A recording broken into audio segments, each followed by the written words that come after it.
नमस्कार दोस्तों, आशा करता हूँ आप सब बहुत अच्छे होंगे। ये वीडियो काफ़ी ज़्यादा सेंसिटिव इशू पर मैं आपके सामने लेकर आया हूँ और मैं आपसे एक रिक्वेस्ट करूँगा कि इस वीडियो को आप कुछ अनदर वे में मत लें। एक केवल एक एजुकेशन पर्पस से है, एक एजुकेशन वे को लेकर है। दोस्तों, आप सभी जानते हैं कि हमारे समाज में जो जेंडर बेस्ड इक्वालिटी है वो काफ़ी ज़्यादा हमें अनबैलेंस देखने को मिलती है, चाहे वो ट्रांसजेंडर को लेकर हो, लेस्बियन को लेकर हो या फिर ट्रांस जो बाइसेक्सुअल लोग होते हैं उनको लेकर हो। जनरली दोस्तों, हमारी सोसाइटी में जो हमारे ईश्वर ने, हमारे भगवान ने दो जेंडर डिसाइड किए हैं, एक होता है मेल और एक होता है फीमेल। आप सभी जानते हो, स्त्री और पुरुष। दोस्तों, स्त्री और पुरुष के बीच में जो आपसी संबंध होते हैं वो जनरली हमें देखने को मिलते हैं, चाहे वो विवाह को लेकर हो, प्यार मोहब्बत को लेकर हो, लाइक और भी जो कमिटमेंट होते हैं उनके आपस के बीच में।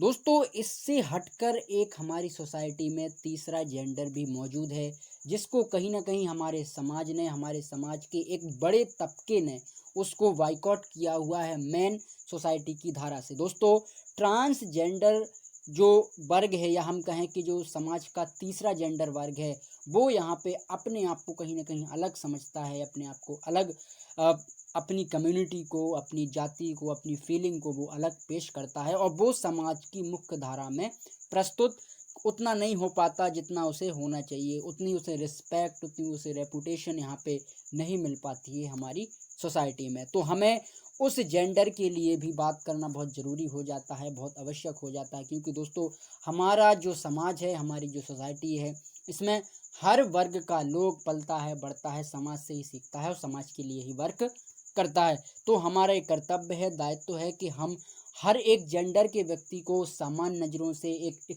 इक्वालिटी की नज़र में उसको देखें और बराबर रिस्पेक्ट दें जितना हम हर एक व्यक्ति को देते हैं। दोस्तों, उसी को लेकर के इस वीडियो में हम जनरली डिस्कस करेंगे तीसरे जो जेंडर की कम्युनिटी है हमारी सोसाइटी में, जिसको कहते हैं हम L G B T community. दोस्तों, एल जो कम्युनिटी है, ये जनरली फॉर रेफ़र करती है फॉर कई यहाँ पे जेंडर्स को लेकर के, जैसे अगर हम बात करें लेस्बियन की, गे की, बाइसेक्सुअल की और जो ट्रांसजेंडर होते हैं इन लोगों की। ये मेल और फीमेल की कम्युनिटी से हटकर एक तीसरा जेंडर होता है या तीसरी यहाँ पे कम्युनिटी होती है। इसके बारे में हम थोड़ा सा आगे डिस्कस करेंगे। दोस्तों, आप सभी जानते हैं कि इक्वालिटी को लेकर के, एक समानता को लेकर के कई वर्षों से हर एक देश में रेवोल्यूशन हुए हैं, क्रांतियां हुए हैं, चाहे वो महिला सशक्तिकरण को लेकर हो, महिला एजुकेशन को लेकर हो, महिला को उठाने के लिए ऊपर हो, महिला को एक कंधे से कंधा मिलाने के लिए कितने सारे मुहिम, कितनी सारी योजनाएं भारत में और अदर बेसिक कंट्रियों में यहाँ पे चलती रहती हैं और यहाँ तक कि अभी भी दोस्तों चल रही हैं। लेकिन दोस्तों, मेरा आपसे एक पर्सनली व्यू है कि हम जिस तरीके से महिलाओं को और एक औरतों को इक्वालिटी की नज़रों में अभी भी दोस्तों समाज में कई ऐसे तबके हैं जहाँ पे देखा जाता है, और कहीं ना कहीं उनको जो इक्वालिटी का दर्जा है वो हम उनकी योग्यता, उनकी साक्षरता और उनके भावनाओं को देखकर यहाँ पे नहीं मिल पाती है। आप सभी जानते होंगे कि कहीं ना कहीं हम उस चीज़ को जताते हैं या दर्शाने की पूरी कोशिश करते हैं कि जो महिलाएं हैं, जो लड़कियां हैं, वो पुरुषों की तुलना में कमज़ोर होती हैं, उनकी फीलिंग्स कम होती हैं, निर्णायक क्षमता उनकी कम होती है, काम करने की कैपेसिटी उनकी कमज़ोर होती है। इस प्रकार से हम चीज़ों को डिफ़ाइन करते हैं। दोस्तों, मैं आपके सामने एक एग्जांपल पेश करना चाहूँगा कि सपोज़ दैट आपने कभी सुना होगा कि हम किस तरीके से लेडीज़ को या लड़कियों को कम महसूस कराते हैं। जैसे फॉर एग्ज़ाम्पल, 2 लड़का और एक लड़की अपने माँ-बाप के साथ चलते जा रहे हैं। सपोज़ दैट आप थोड़ा-सा इमेजिन करना। जिसमें से अगर लड़का चोट खा के गिर जाता है तो पिता या उसकी मम्मी, ज़्यादातर पिता ही लोग होते हैं, कि उसको बोलते हैं कि क्या तू लड़कियों जैसा रो रहा है, क्या तू लड़कियों जैसा बिहेव कर रहा है, या लड़कियों जैसे अपना चिल्ला रहा है या रो रहा है। तो दोस्तों, जो सामने वाली उसकी बहन है या उसके साथ जो है उसका फ्रेंड या उसकी फीमेल जो दोस्त है, वो अपने आप को यहाँ कमज़ोर फील करेगी, अपने आप को निगेटिव वे में लेगी कि यार लड़कियाँ ही जब गिरते पे रोती हैं। यानी क्या जो कोई गिरता है वो रो नहीं सकता, जिसको दर्द होता है वो रो नहीं सकता, चाहे वो लड़का हो या लड़की हो। दोस्तों यहाँ पे हमारी जो मानसिकता है, जो पितृसत्तात्मक एक सोच है, वो यहाँ पे एक्सट्रीम लेवल पर जाती है और जाके अपने आप को बड़ा दिखाने के लिए कि भैया वो आपने डायलॉग सुना होगा कि मर्द को दर्द नहीं होता लाइक थिंक। दोस्तों ऐसा नहीं है। मर्द लाइक कोई ऐसे लोहे के नहीं बने होते हैं जो कि उनको दर्द नहीं होता। उनके पास भी फीलिंग्स हैं, उसके पास भी एक अपनी एक बात होती है रखने के लिए, जिसको वो भी अपनी बात को यहाँ पे रखते हैं और उन्हें भी फीलिंग्स को महसूस होती हैं। उसी लेवल का हमें महिलाओं को भी समझना चाहिए कि वो भी मर्दों की तरह रह सकते हैं, मर्दों की तरह काम कर सकते हैं, उनके काम में हाथ बटा सकते हैं। और जनरली आप किसी भी क्षेत्र में देखें, अब इस टाइम पे हमारा भारत देश काफ़ी ग्रो कर रहा है फॉर महिला इक्वालिटी में, महिला सशक्तिकरण में और वुमेन पावर जो बिल्डअप हो रही है हमारे देश में। दोस्तों मैं आपको एक अगर आंकड़ा दूं तो हमारे खासकर पूरे ऑल ओवर वर्ल्ड में जो गे कम्युनिटी है, मैं आपको आगे बताऊंगा कि गे कम्युनिटी कौन सी होती है, वो 31% देखी गई है ऑल ओवर वर्ल्ड में। उसके अलावा जो लेस्बियन लोग हैं, जो लेस्बियन कम्युनिटी है, वो है 17% और बाइसेक्सुअल जो कम्युनिटी है वो है 52%। दोस्तों अब मैं आपको बताऊंगा कि लेस्बियन कम्युनिटी कौन सी होती है। जब दोस्तों एक लड़की दूसरी लड़की से जनरली प्यार करते हैं या शारीरिक संबंध बनाते हैं आपस में, उसको कहते हैं हम लेस्बियन कम्युनिटी। लेकिन दोस्तों ऐसा लीगल है for the constitution and court के भी कई ऐसे जजमेंट आए हुए हैं हर एक कंट्री में, हर एक देश में।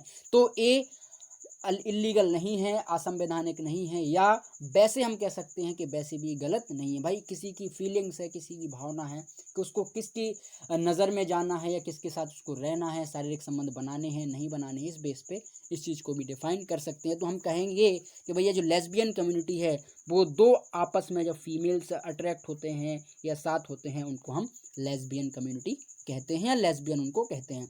उसके बाद दोस्तों आती है गे कम्युनिटी। आप इससे शायद बखूबी परिचित होंगे फॉर दिस गे कम्युनिटी कि जब दो बॉयज़ यानी दो मेल, दो पुरुष आपस में शारीरिक संबंध बनाते हैं, आपस में रहते हैं या मैनी मोर्स एक्टिविटी करते हैं, उसको हम गे कम्युनिटी कहते हैं। ये कम्युनिटी भी समाज में एक्सेप्टेबल नहीं है, समाज में इसका भी कोई यहाँ पे स्थान नहीं है। इसलिए हम कह सकते हैं कि समाज के नज़रिए से दोस्तों अगर हम देखें तो ये बेसिकली एक रॉन्ग वे में जाता है। आप जो वीडियो देख रहे हो, इस वीडियो को अगर आप अपने पिताजी या अपने कोई जो आपके घर में कोई बड़ा होगा, सीनियर सिटीजन होगा, उसको आप दिखाएंगे तो कहीं ना कहीं वो उसको नकारेगा, वो यहाँ तक कि मुझे भी गलत बोल सकता है। लेकिन हमें इस चीज़ को भी ज़रूर समझना होगा बड़े धैर्यता के साथ और बड़ी अपनी समझ के साथ कि हमारी सोसाइटी में हर एक अपना कम्युनिटी का, अपने जेंडर का एक लेवल होता है। हर व्यक्ति को सोचने, समझने और शारीरिक संबंध बनाने की अपनी खुद की एक आज़ादी होती है।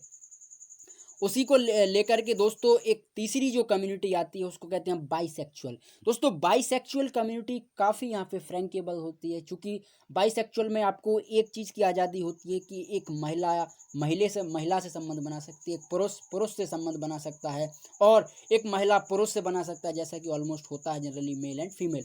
उसी प्रकार से एक महिला पुरुष, पुरुष महिला, पुरुष पुरुष और पुरुष महिला, इस तरीके के जो संबंध है वो आप बाइसेक्सुअल कम्युनिटी में यहाँ पे बना सकते हो। ये भी फॉर कॉन्स्टिट्यूशन, फॉर जस्टिस और लीगल प्रोसेस के थ्रू एक्सेप्टेबल है by community, by society and by other more जो समाज के जो पहलू हैं, समाज के जो बड़े तबके के लोग हैं उनके लिए। लेकिन दोस्तों यही चीज़ अगर एक छोटे स्तर से देखें, एक समाज के निचले तबके से देखें, तो वो उसको एक्सेप्टेबल नहीं कहेगा।